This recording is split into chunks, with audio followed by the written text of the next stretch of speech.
Me fascinó su libro, un periodista que se atreve a escribir, y no precisamente bien, del poder real en España.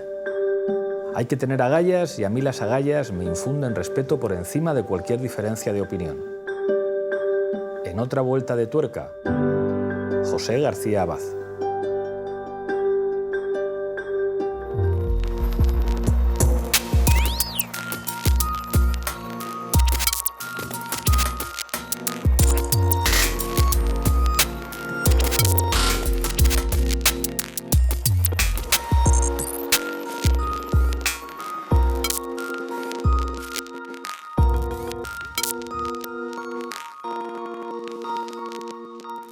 José García Abad, bienvenido a otra vuelta de tuerca. Muchas gracias, encantado de participar en La Tuerca, que hacéis unas entrevistas estupendas. Para mí un honor, para mí un honor. Vamos a hablar de tu libro, El malvado Ibex, que pues ya sabes que me ha gustado, pero antes te quería preguntar por dos de los temas que han marcado tus investigaciones a lo largo de muchos años, el PSOE y la corona. ¿Por qué? Bueno, el PSOE es fácil porque yo de joven pues estuve muy próximo al PSOE. Nunca tuve carné del PSOE, pero en los primeros momentos del gobierno de Felipe González, pues sí tuve, pues le veía de vez en cuando a Felipe.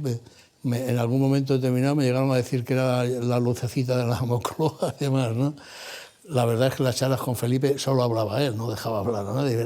Él quería hablar para recoger mi opinión, pero rara vez lo escuchaba, y además se fumaba mis puros, ¿no? En vez de darme de los que le mandaba Fidel, Fidel Castro. O sea, que estuve durante algún tiempo, bueno, pues ilusionado por lo que representaba el PSOE, que dicho sea de pasada, después me ha decepcionado profundamente, pero entonces yo estaba muy ilusionado.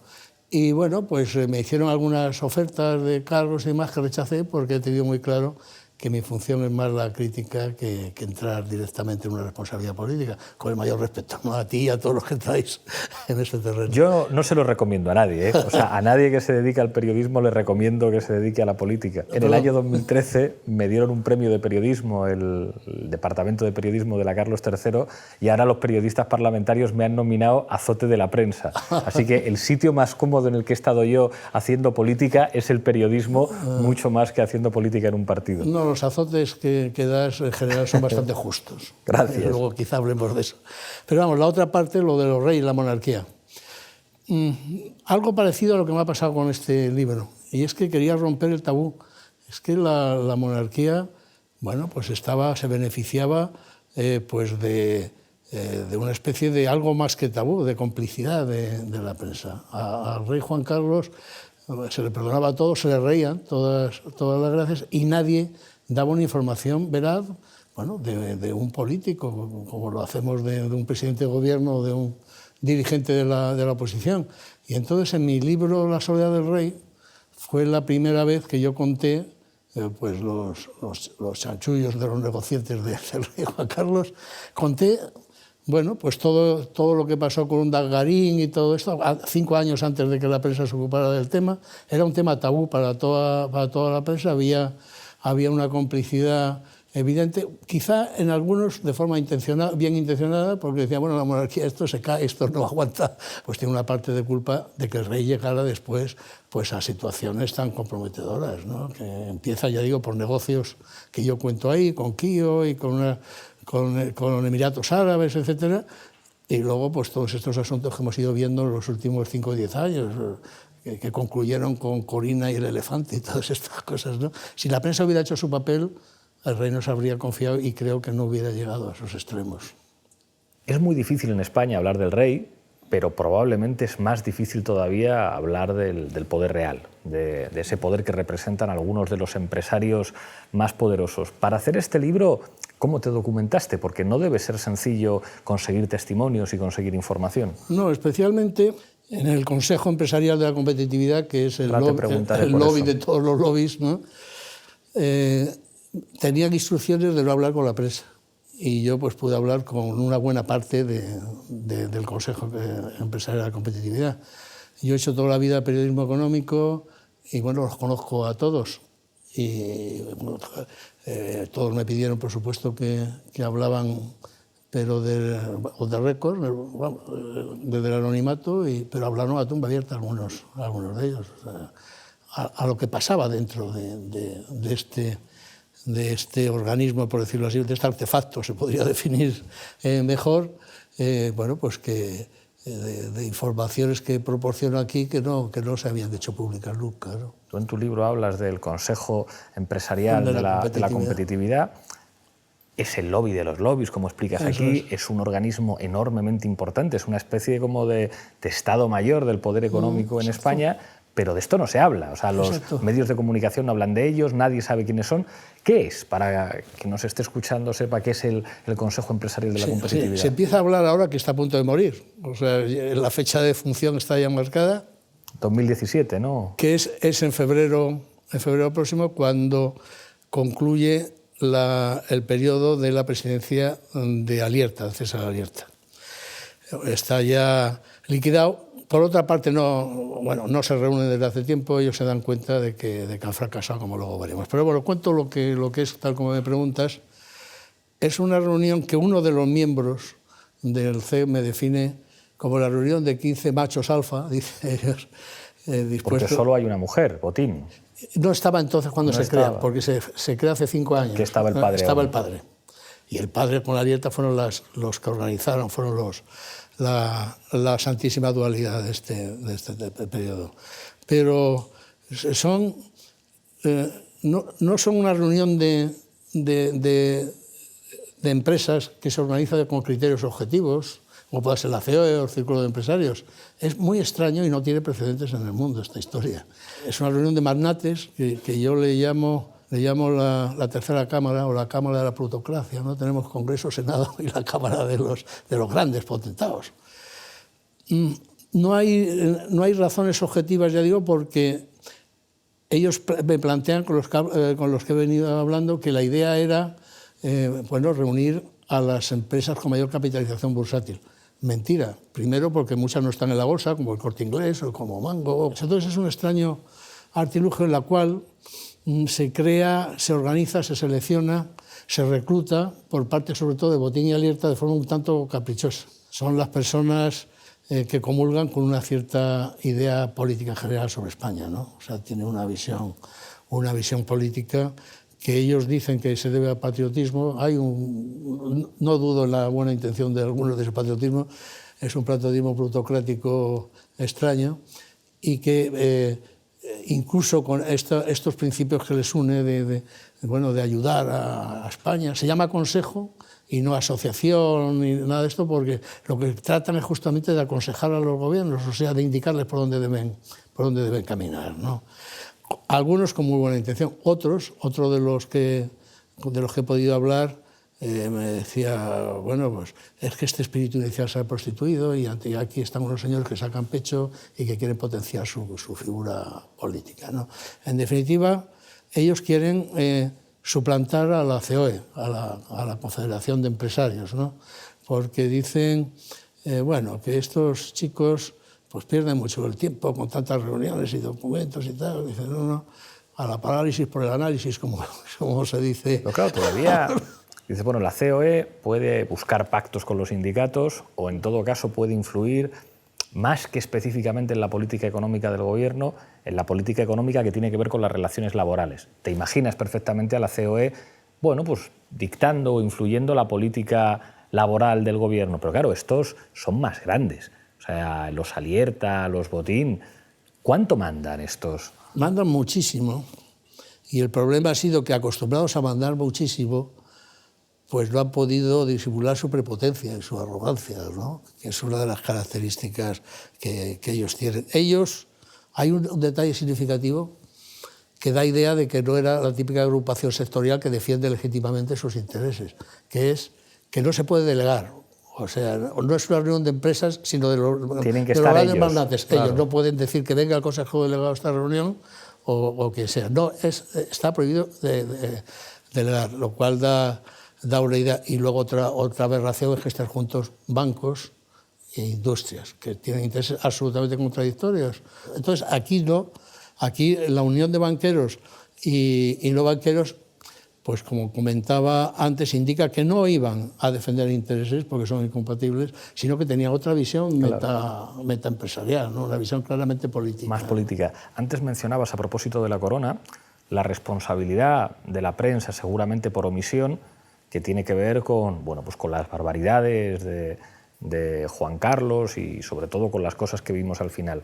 Es evidente que en este país se habla muy poco de los grandes empresarios y se puede decir que hay una censura o una autocensura incluso para hablar de ciertas cosas. Hay una cosa que cuentas que me llamó la atención a propósito de Pedro J., de cómo contribuyen a cargárselo. A mí no me gusta, digamos, ideológicamente o el tipo de periodismo de Pedro J., pero hay una cosa que sí le reconozco y es que tiene agallas. Aunque dirija sus agallas a lo que él considere importante, pero tiene agallas y le cortaron las orejas. Es que coincidieron.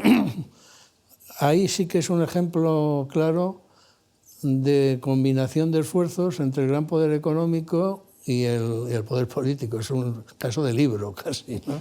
Poder político y el de la monarquía, porque sí, ahí está... en el sentido amplio de político, claro. ¿No?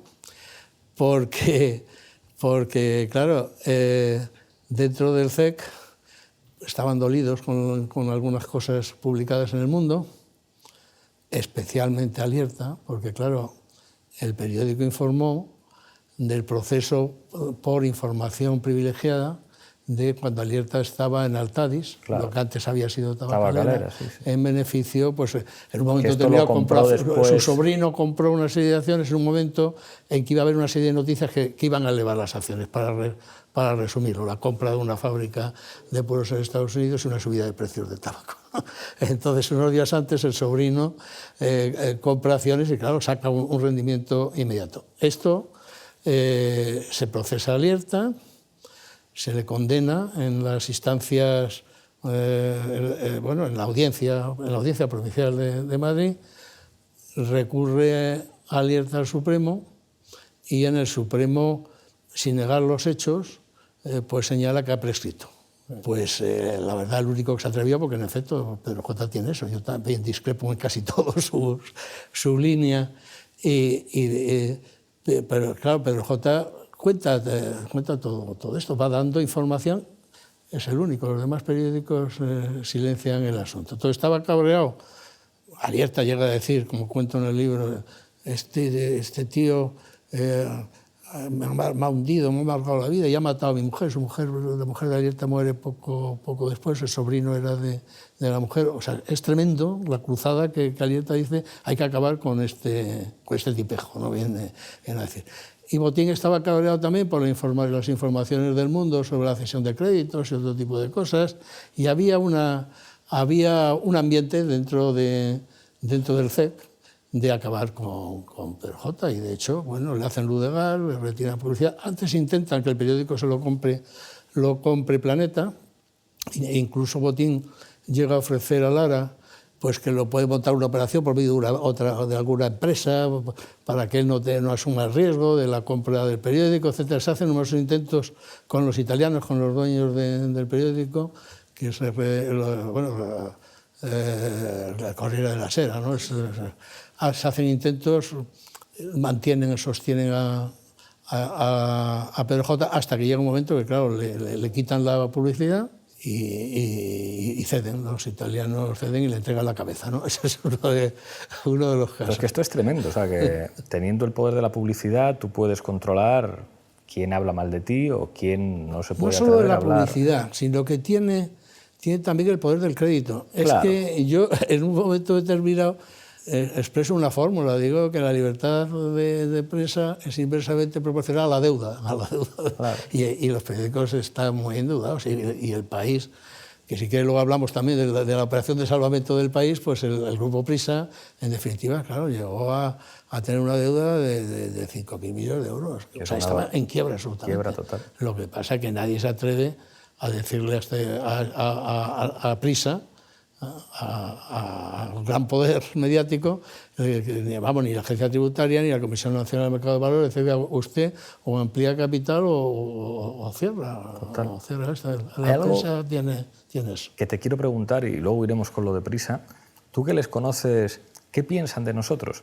Porque yo tengo una enorme curiosidad, o sea, Nosotros hemos tenido escasísimos contactos. Yo a Alierta me lo encontré un día en un acto del periódico 20 Minutos. Lo primero que me dijo es como, ¿cómo te metes tanto conmigo si solo tengo 5 políticos en mi consejo de administración? Y le dice, hombre, pues si tienes solo 5, estamos a 5 pasos de que nos entendamos muy bien. Sácalos de ahí. Ya está, no he tenido más contacto con él. Pero me genera curiosidad, ¿qué pensarán de nosotros? Imagino que no nos tienen mucha simpatía, pero...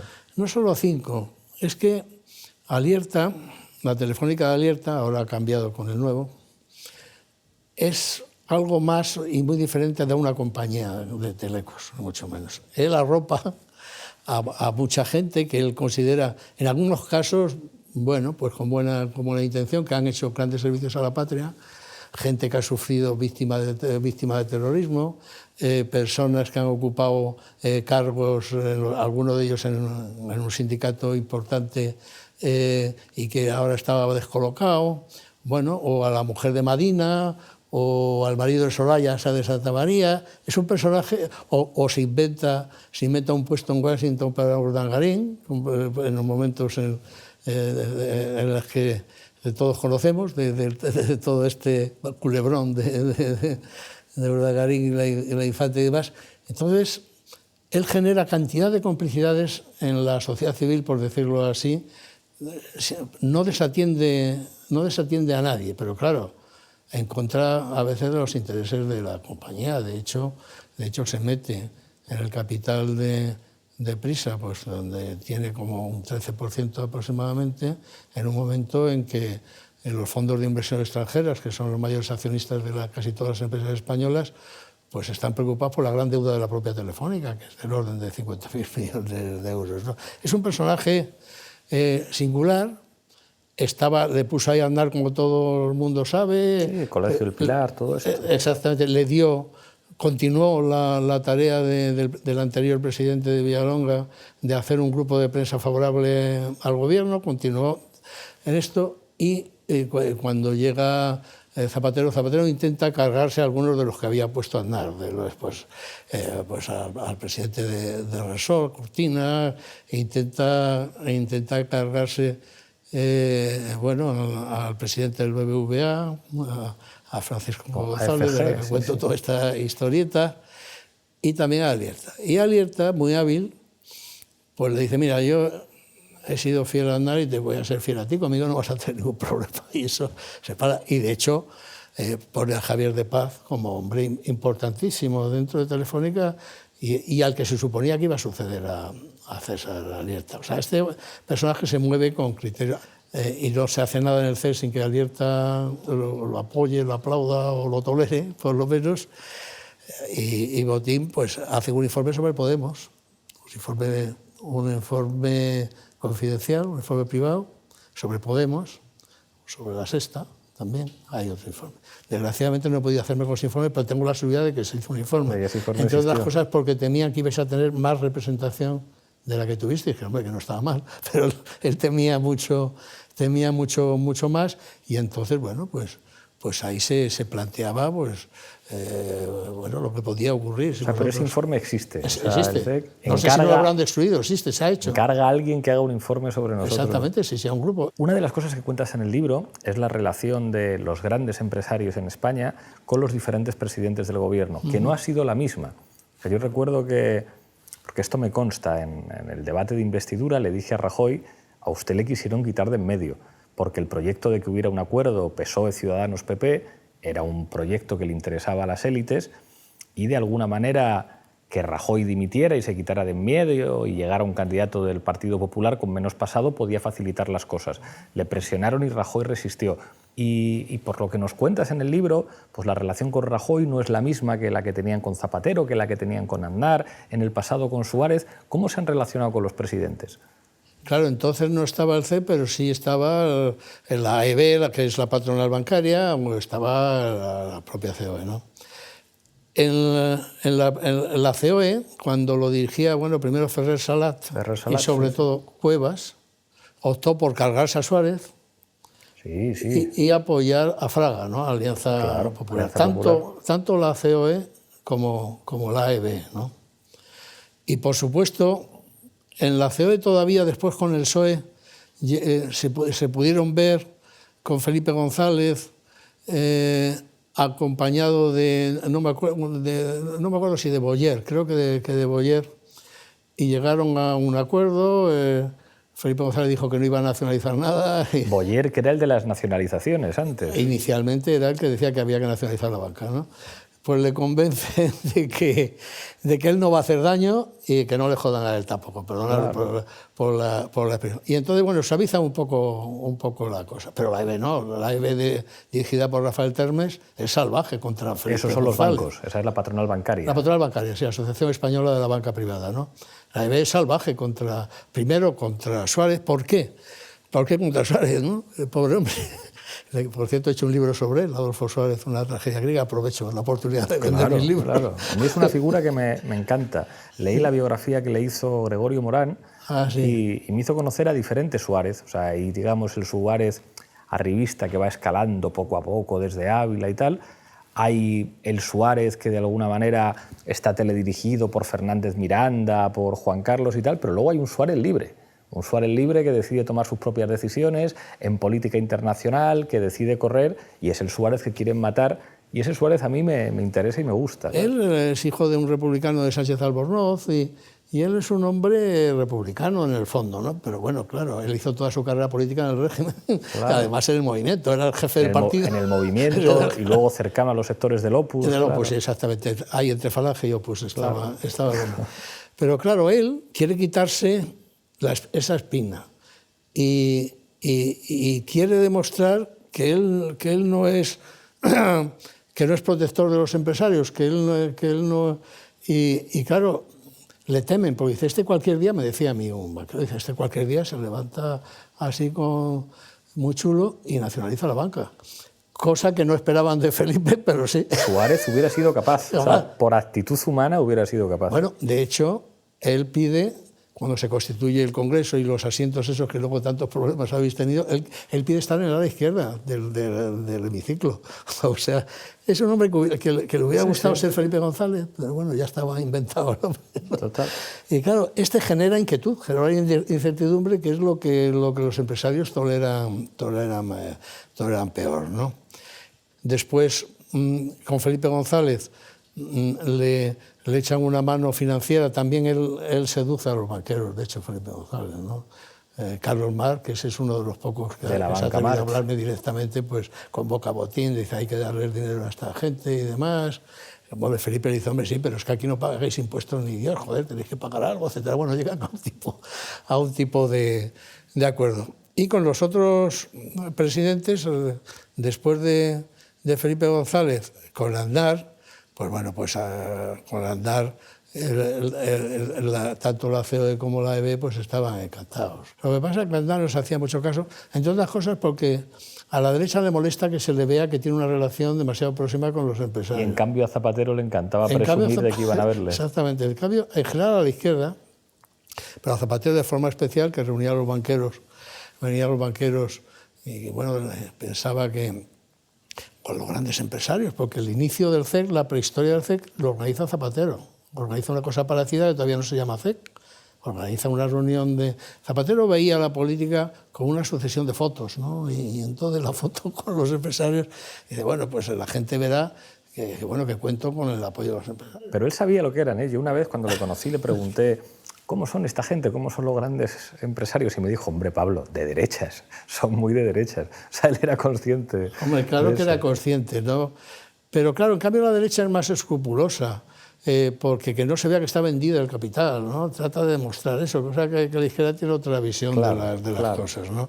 Y con Zapatero, bueno, pues Javier de Paz le llevaba las relaciones con el mundo empresarial y lo que pasa es que, claro, pensar que por reunir a los empresarios y tomarse un cafelito con ellos van a invertir, es que realmente Zapatero pues era un poco ingenuo, ¿no?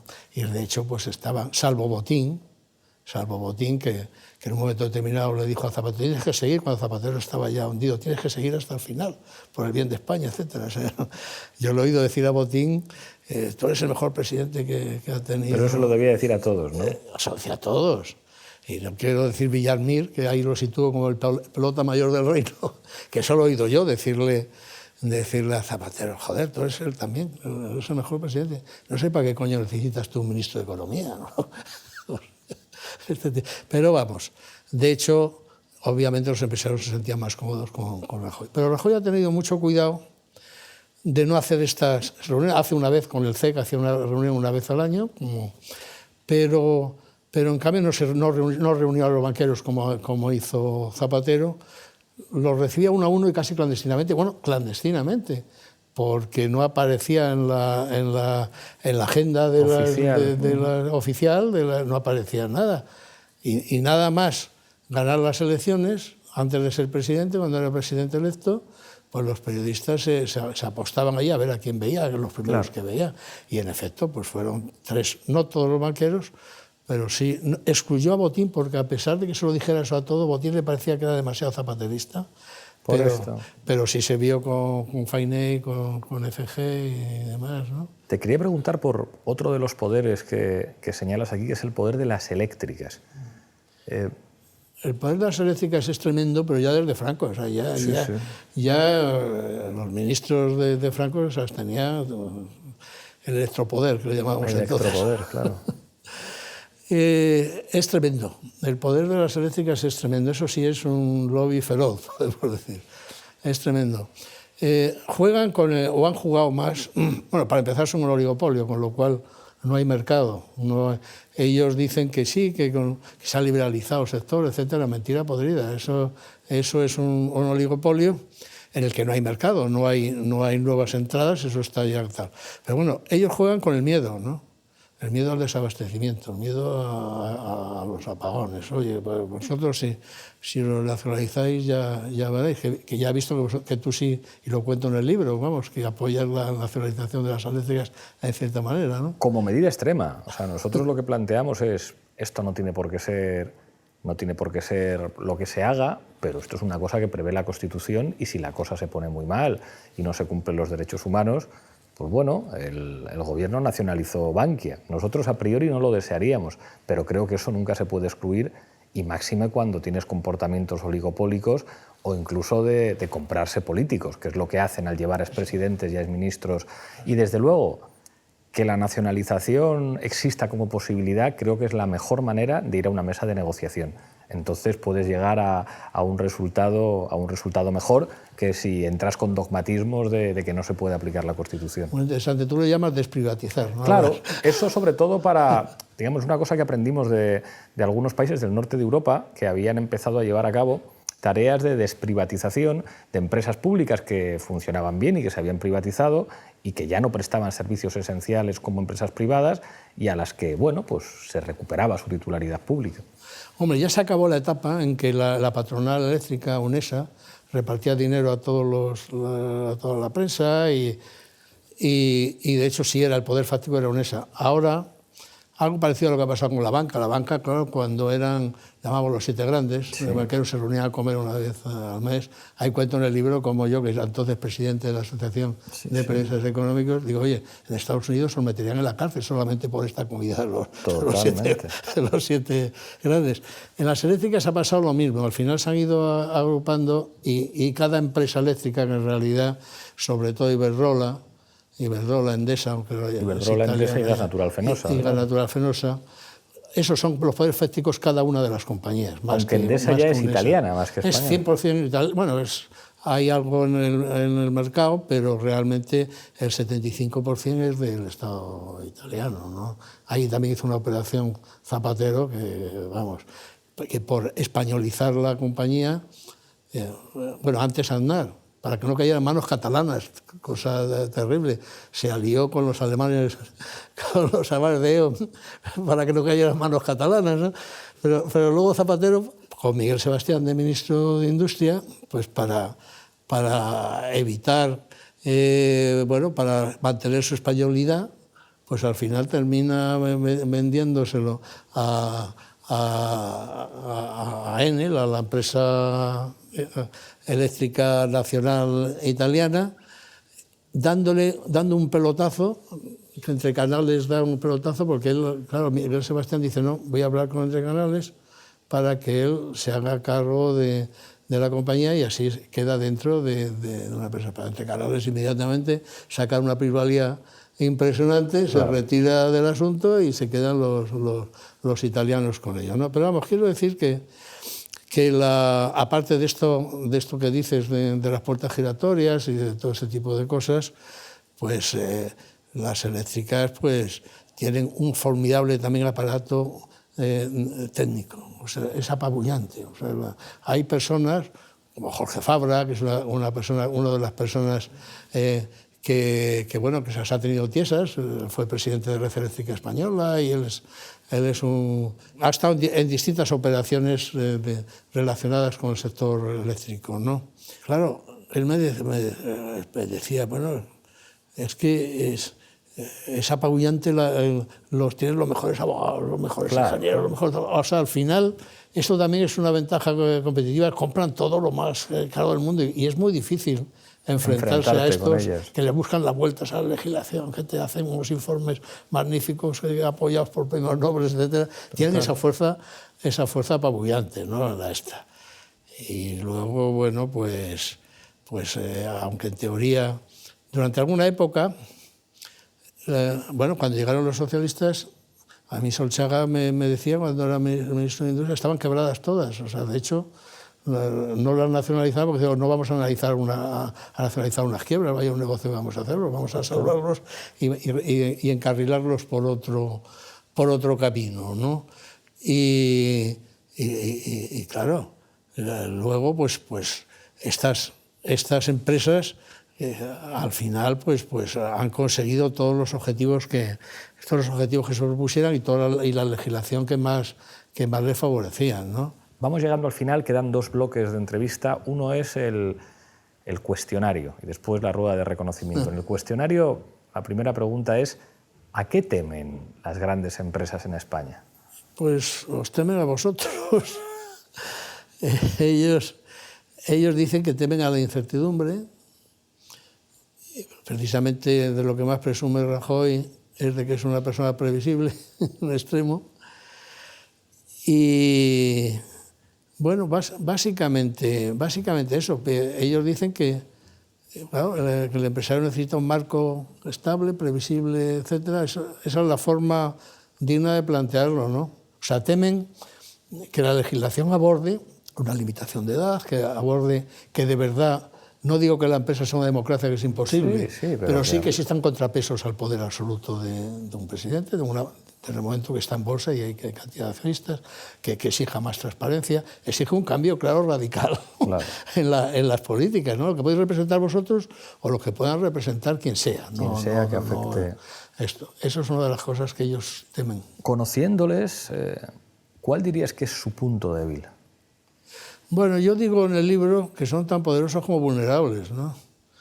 Y de hecho, pues tienen el tejado de cristal. De hecho, si no se han dicho más cosas es porque hay también tabú respecto a esto, otro tabú que he intentado romper, ¿no? Existe un tabú y porque la prensa, que ha caído en una situación de miseria de todo tipo, pues no quiere entrar en informar decentemente tal como lo obliga su función y están protegidos por esta complicidad que representa La siguiente pregunta va por ahí. ¿Quiénes son los más protegidos por la prensa de ellos? Lo era, por supuesto, de Alierta, de Botín, de los banqueros, de Sánchez Galán, de Hidroeléctrica, prácticamente de los personajes que formaban el comité ejecutivo del CEC y algunos que no están ahí, básicamente de los grandes machos alfa. Vamos con la rueda de reconocimiento. Yo te doy nombres de algunos personajes y tú dime lo primero que se te venga a la cabeza. El primero, Juan Luis Cebrián. Es un personaje habilísimo para mantenerse en la bicicleta, buscando apoyos que va cambiando a lo largo del tiempo para no caerse, ¿no? O O sea, es un personaje habilísimo para mantener una situación imposible, pero que para él está resultando que sí es posible, ¿no? Juan Carlos I. Juan Carlos I es un personaje que yo creo que hizo, yo creo que su papel en la transición fue importante y fue bueno, pero que llegó un momento en que llegó una especie de pacto social con los políticos, de decir, bueno, a mí no me llaméis para nada, pero dejadme en paz y no meteros en mi vida privada, ¿no? Y de hecho pues ha vivido como un vividor, ¿no? Emilio Botín. Emilio Botín es también uno de estos personajes que son más allá que un banco. O sea, Emilio Botín ha tratado de formar parte de lo que es el proceso político, cultural, pues hizo aportaciones importantes para la universidad. Él ha tratado de ser un agente social de primera mano, ¿no? Del máximo nivel. César Alierta. César Alierta es algo también él ha pensado que tenía que cumplir un papel político, social, ajeno, por decirlo así, que va más allá de las responsabilidades en dirigir una compañía, ¿no? Y bueno, esto pues la ha llevado a algunas situaciones que han hecho al final inviable mantenerse en ese camino, ¿no? Juan Rosell.